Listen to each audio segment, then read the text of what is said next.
Greetings friends and welcome to Let's Make a 2D Arcade Fighter Part 6.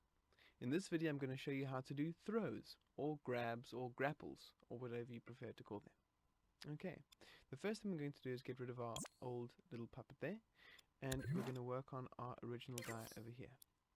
So we do have quite a bit going on at the moment, and I'm going to neaten this up in a future video, but for now let's just make ourselves a new microchip, and this will be where our throw is. So we'll just name this throw. Generally in fighting games, throws are used to break through a block, get some distance between you and your opponent, because they often have a bit of a knockback, but you can really make them work for you however you like. Okay, sweet. So the first thing we're going to do is, we've got a little microchip here with throw.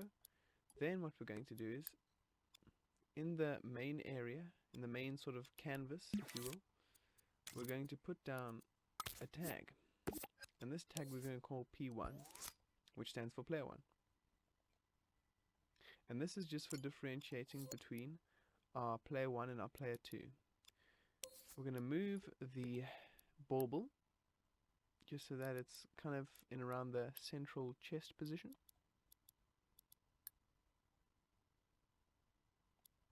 Alrighty. That looks to be good. And then we're going to make a copy of this and call it P2, which of course stands for player 2. Now this particular chap is actually going to be our player 1, so we're going to have P2, but we're just going to deactivate it. The reason that we have P1 and P2 is, when I make a clone of this guy, and I flip him around, and I go into his logic, all the things that will be relating to player 1 or player 2, I'll just deactivate player 1, and I'll activate player 2. But all of that will make a bit more sense as we go along in the video. Alrighty. So we've got player 1 and we've got player 2. Now let's go back to our throw microchip. The first thing we're going to do is go into gadgets. And then we're going to go trigger zone. Alrighty. This trigger zone is going to, in things to detect, it'll be detecting a tag. And that tag will be player 2. Because of course, our player 1 wants to detect when player 2 is close enough to be thrown. So, to tags, name to detect, P2. Then we should change the size of this so we've got a fairly reasonable hitbox. So I prefer a cube, but you can really work with whatever works for you. I'll reduce the size of it, increase the height of it a little bit, so that it's fairly impressive on the y-axis, coming up to their full height. Alrighty.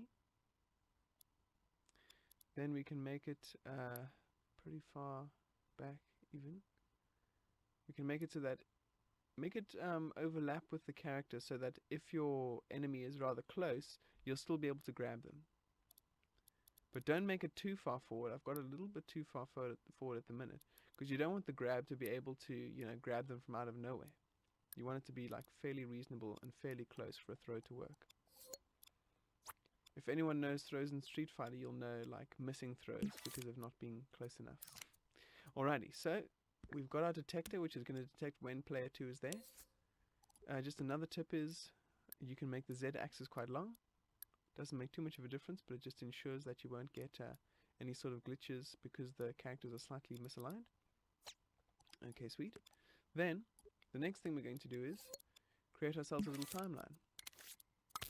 Now this timeline is actually going to be a missed throw, or in other words, a throw that doesn't actually catch the opponent. So you sort of go for a grab, but it doesn't quite land.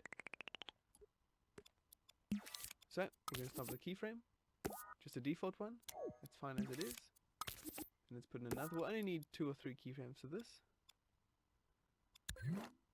And we'll go arms back in preparation of the grab.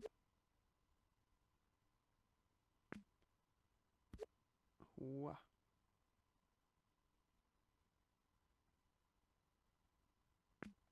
Okay. Then another, which will be the attempt at the grab itself. Oops. The attempt at the grab itself. So the hands rush forward and sort of miss.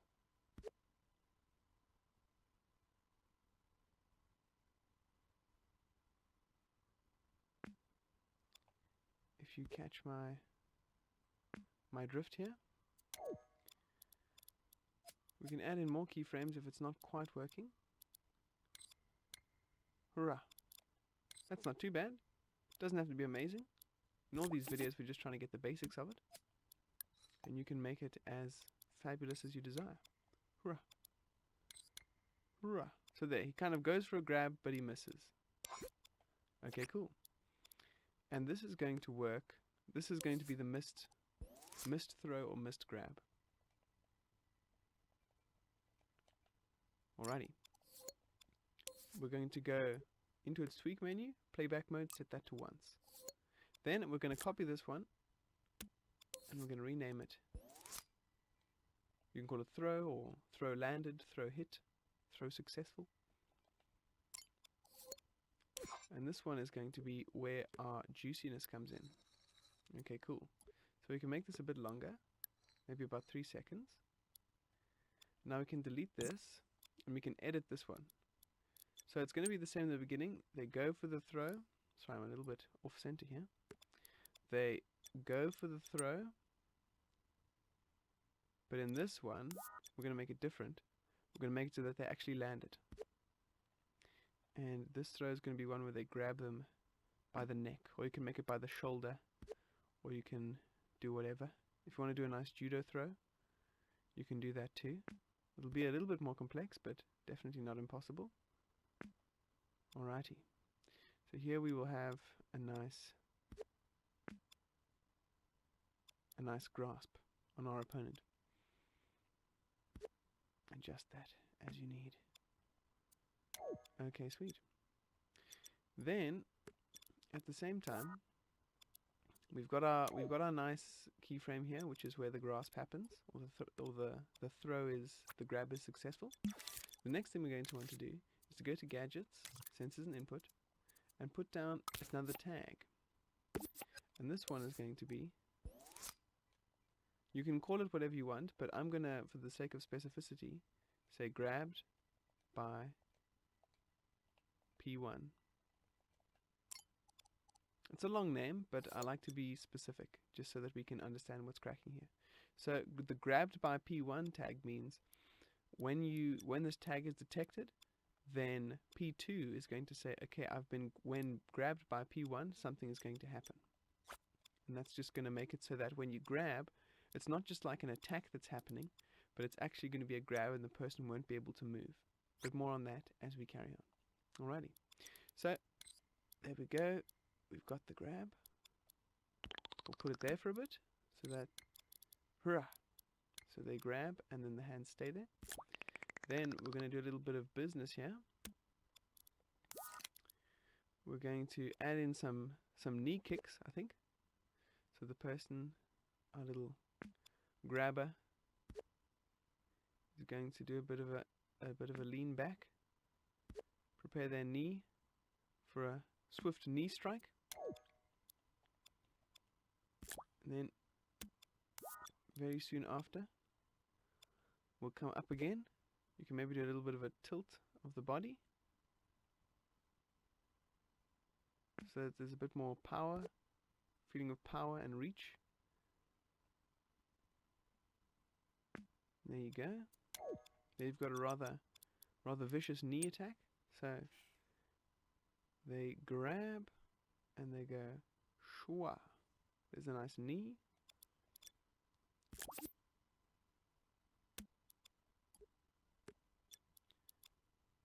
We can maybe add in another, just a nice copy. So it looks like this. Hurrah, cha, cha. Oh, it's a little bit fast. So let's spread these out, so it doesn't look like it's a raging machine doing this, but a fighter. Alrighty. Ha, cha, cha. So that's not too bad. You can really adjust these things and make it so that they are in line with the style you're going for. If you want to do it super realistic, maybe you make it a bit slower, a bit more gritty and brutal looking. If you want to have like an over-the-top one, maybe it's super fast or a cartoonish one. But yeah. So friends, for each of these knee kicks, we're actually going to use some of the logic that we made in our previous videos, which is our hit reactions. And we're going to make it so that when you're grabbed, it's going to be a hit as if it were a hit to the body. So what we're going to do here is we're going to put down some tags. These aren't new tags. This is just the hit body tag. So here I am going hit body. Now I'll reduce this quite considerably. And I'm going to put it, readjust the size of the bauble. Not the size, sorry, but the position. So that it's over here.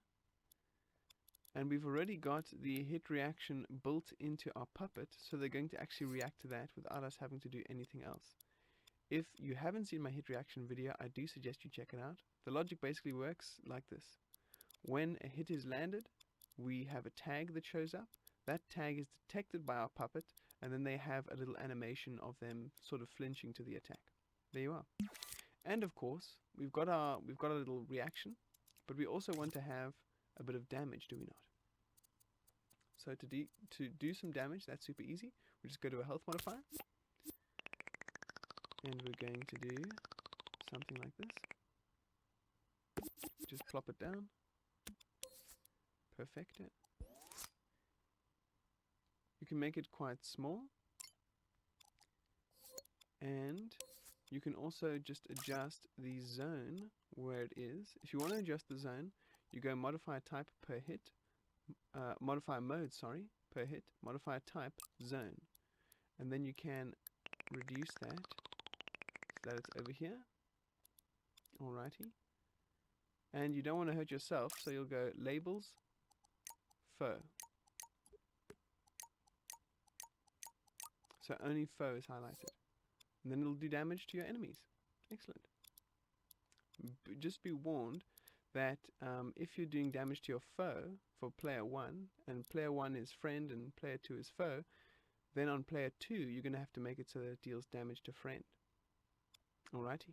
The next step is really just copying and pasting this so that it lines up with the next knee attack. It should be in the same position. Should be good. And the damage will be much the same. Alrighty.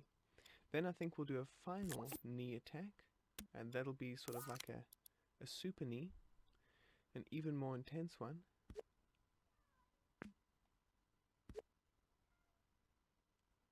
Sorry, my cat's just meowing at me in the corner. Okay, this is going to be our super knee attack, and it's going to be a doozy.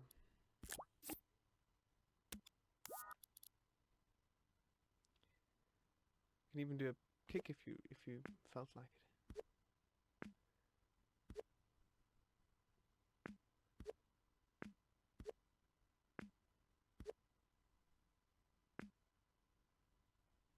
And this will also be the point where you let go of your throw. So you can just move your hands there. Alrighty. And this will only, grabbed by player 1 is only going to extend to the point where this throw ends, which is where this big old hit is going to take place. And then you can take our original keyframe and go over here. So if we have a look at it now, from the beginning, it's going to be hra, cha, cha, ha, cha. That's quite a powerful finisher.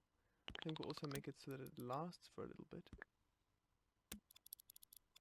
So that it holds almost at the end there. Let's see if it looks good. Cha, cha, cha. That looks pretty good. Alrighty. Then I'm actually going to take this as well. I'm just going to rename this so that it is Super Hit Body. Which is another one that we've made. If you see here, Super Hit Body. So this is basically like a heavy attack. We can also increase the damage on that one as well. So we can make it, for example, minus 15. Alrighty, that looks pretty good. Let's see if it is working now. So now we're just going to keep that off here. And I think we'll power it with just R3. Alrighty. We don't have to worry about the trigger zone for now. Just going to see if the throw itself is working. Alrighty. Okay, we don't want to control that guy. In fact, if you find yourself being bothered by your copied puppet, you can just go to the important properties and turn possession mode off. And then you won't have to worry about that. Alrighty, let's see what's up. Hacha, cha, cha, cha. So that's pretty cool. It's got the nice bang, bang, bang, and it's knocking them over, which is quite a nice looking move. But the only problem is the throw's not really lining up with where the person actually is. And this is actually something we've got to change in our hit reactions. So we'll get rid of this old guy once again. And we've actually got our hit reactions open already, but I'll just go back to it. So we'll go hit reactions. And in our hit reactions, we're going to make it so that when... We can just copy this. Well, actually, let's just make a new one. So, we'll go gadgets, sensors input, trigger zone. This one is going to detect... Whoops, sorry, we'll go things to detect tag, and then we shall go grabbed by player 1. Alrighty. So grabbed by player 1 is going to be in a cube.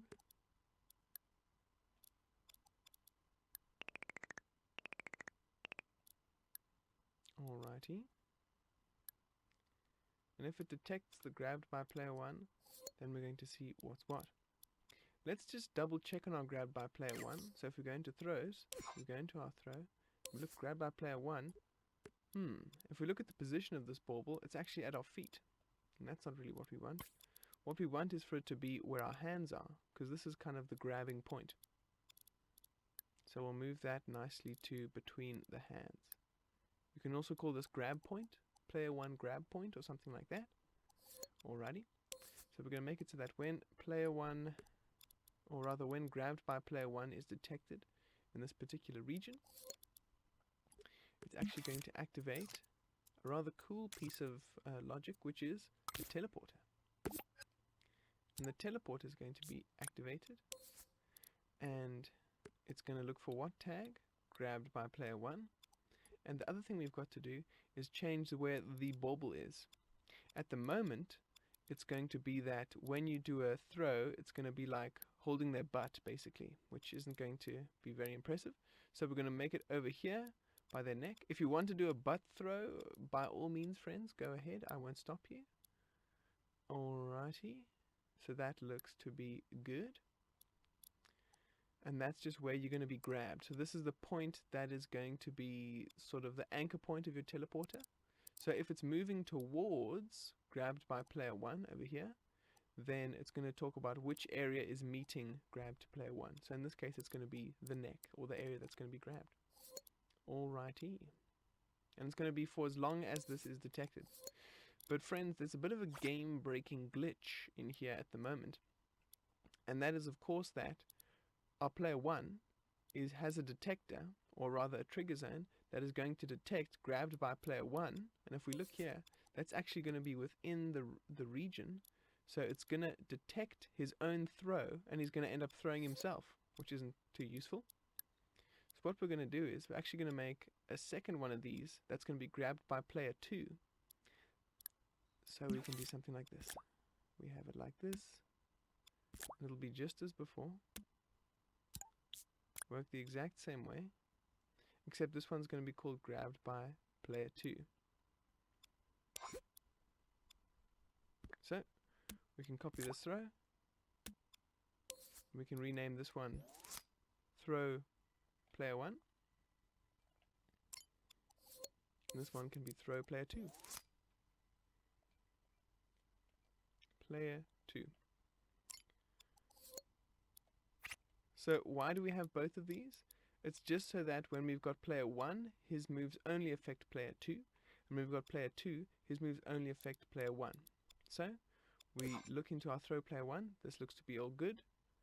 The tag in question is grabbed by player 1, and the damage is going to be dealt to people with the foe label.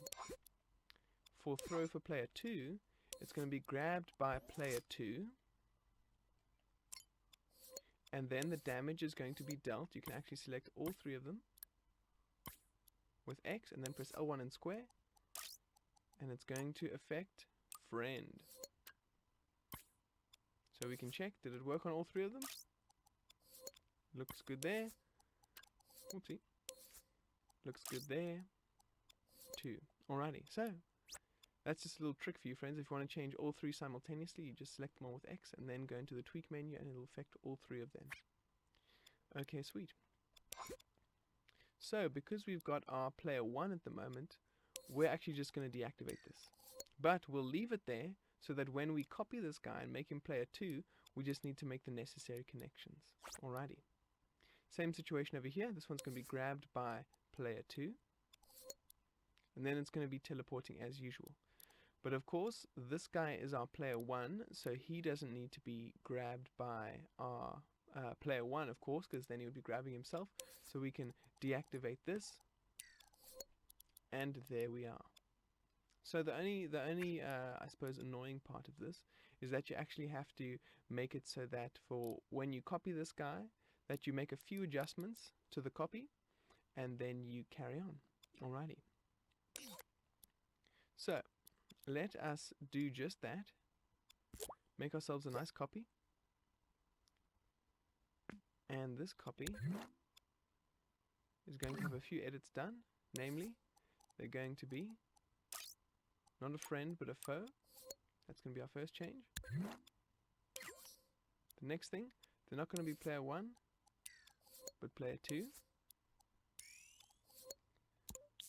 Whoopsie. The next change is in their hit reactions. They're not going to be detecting grabbed by player 2, but grabbed by player 1. So it is quite a few things going on here, friends. And of course, for their own throw, we don't have to worry about their throw for now. In my video, in a future video, I'm going to be going over how to really optimize things for 1 and 2 player, so that it'll pretty much be you change one variable and then all of these elements will change depending on whether it's player 1 or player 2, so you don't have to manually do it. But just for now, while we're figuring things out, I'm going to make it like that. Alrighty. So here we are. Let's see if we've got a working piece of logic. Oh, I'm controlling the wrong guy. Last thing I forgot to change was to make it so that this guy can't be possessable. Alrighty, let's try this again. So, grab, cha, cha, cha. So there you are, friends. It is quite subtle, but he grabs and then he moves to that position, cha, and he gets knocked over. If you feel like, cha, and it does damage there. Did you see it did a little bit of a flicker? That was actually the enemy or the player 2 running out of health and then respawning. So here we go. Cha, cha, cha. Alrighty. That does look quite cool, but I do want to change maybe 1 or 2 things. The first being that I actually want to add in the most subtle of force appliers. And so I'm going to go into gadgets, moves and output, force applier, and attach it to our final kick. I'm going to make it 100%, but I'm only going to make it 1 meter per second. You're going to say, but me lad, bro, that's hardly anything. Well, it doesn't have to be super intense, but it is going to be the way for now. It's going to be quite cool. You must trust me. So, force type, directional. Then we'll put on a young grid snap. So guides, grid snap, and make it so that it is away from us. Alrighty. Oh, we can actually move that as well. Move the little bauble. You can turn off the grid snap if it's a little bit too rigid for you. You can change the size of it as you desire. And yeah, that looks pretty good. One other thing is, of course, labels. Who's it going to affect? It's only going to affect foes. And once again, if we are talking about a player 2, this is only going to affect friends. But as I say, friends, when we get to that future video, you can pretty much just make it so that one keyframe will make all these changes instantly and you don't have to worry about changing them all. But for now, we have to do it the hard way. Alrighty, that looks good. Why is this still selected? Oh, okay. Whatever. Alright, so let's try this again. Hopefully it'll be a bit more oomph. Cha, cha, cha. So you see, they just get knocked a little bit further back. You can increase it. You can make it 2 meters, 3 meters. Don't make it 10 meters, or the game's, you're just going to blast them 10 k's away, and then they're just going to glitch with the wall probably. So 1 meter or 1.5, even 2, you experiment with that and see what works best for your game. Alrighty, so the final thing to add is, remember early on in the video, I gave you a throw, P1, and a mist. Well, what we're going to do is make it so that when we do our throw with the R3 button, it's not automatically going to throw, but it's going to check if player 2 is actually within range to be thrown. If they are, in other words, if they are detected, then it'll do throw player 1, or player 1's throw. Alrighty. If not, then it's going to do the mist. So if you're not in range, it's going to do the mist animation. So we'll go to gadgets, and we'll go not gate. And our not gate will connect, so detected, or in other words, not detected, then it's going to play this one. But as you can see, our timeline is already lighting up because currently it's not being detected. So of course this animation is just going to play by itself. To make it so that it only works when our button is pressed, we'll simply connect the button to the power port of our not gate. So you just go into its tweak menu and you power the not gate. There you are, friends. Now let's give it a try. I try and do my throw. Oh, and it's a miss. It's a miss. If I'm not close enough, it's a miss. Still too far away. Oh, here we go. And there you are, friends. That is how you do a throw. You've got to get pretty close. And then you do a nice and impressive kick that knocks them back. And wow, you just have a bit of fun. Alrighty, friends. I hope you found this video interesting. Please like and subscribe if you want to see more of this. Please leave comments if you have any questions. This was quite an intense video. There was quite a bit of stuff going on. But in future videos, I'm going to make it so that it's a lot simpler to optimize for your player 1 and your player 2. It'll literally be the case of a very well-placed keyframe. But for now, friends, I hope you found this throw video helpful and useful. Just maybe a note, you don't have to use a teleporter. So if you're going to hit reactions, you can use a mover. You don't have to use a teleporter. The teleporter makes an instantly jump to your position, but you can use a mover as well. That might make it look a little bit smoother, but that's all up to you, friends. For now, thank you so much for sticking around with me for this video. I cannot wait to see what you guys make, and I'm just really looking forward to the future we have with these videos. I'm so keen to see how it turns out. I've had a lot of fun with this. Thank you so much for sticking with me, friends. I shall catch you on the flip-flop. Peace out.